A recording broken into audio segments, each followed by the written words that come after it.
Bienvenue sur le rocher. Tu te sens seul, incompris, peut-être abandonné par ceux que tu aimais, en qui tu avais confiance? Ce sentiment fait mal, mais il ne reflète pas ce que Dieu pense de toi. Dieu ne t'abandonne jamais, et aujourd'hui, sa parole va te relever. Dieu ne t'abandonne jamais, c'est une promesse. Sois fort et courageux, car l'Éternel, ton Dieu, marche avec toi. Il ne te délaissera point, il ne t'abandonnera point. Deutéronome chapitre 31 verset 6. Les hommes peuvent te tourner le dos, mais Dieu reste fidèle quoi qu'il arrive. Sa présence ne dépend ni de tes émotions, ni de ta situation, mais de sa promesse. Jésus a connu l'abandon pour que tu ne le vives jamais seul.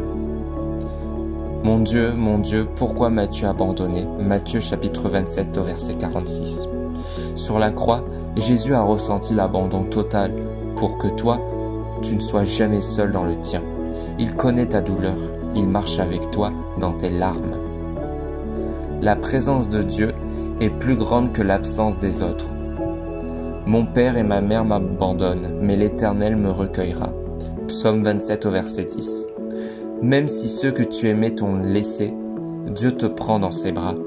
Tu n'es pas rejeté, tu es accueilli par celui qui ne faillit jamais. Et enfin, tu n'es pas seul dans la tempête. Quand tu passeras par les eaux, je serai avec toi. Elles ne te submergeront pas. Ésaïe chapitre 43 au verset 2. Dieu ne promet pas l'absence de tempête, mais il promet sa présence au cœur de l'épreuve, et sa présence suffit. Le sentiment d'abandon est réel, mais il ne dit pas la vérité sur ta valeur ni sur la présence de Dieu. Dieu est là, même quand tu ne le ressens pas. Dieu voit ce que tu vis, Dieu reste et il guérit. Accroche-toi à sa parole et tu verras, il restaure ce que les autres ont brisé. Dis-moi en commentaire, as-tu déjà traversé une saison où tu te sentais abandonné? Et comment Dieu t'a relevé?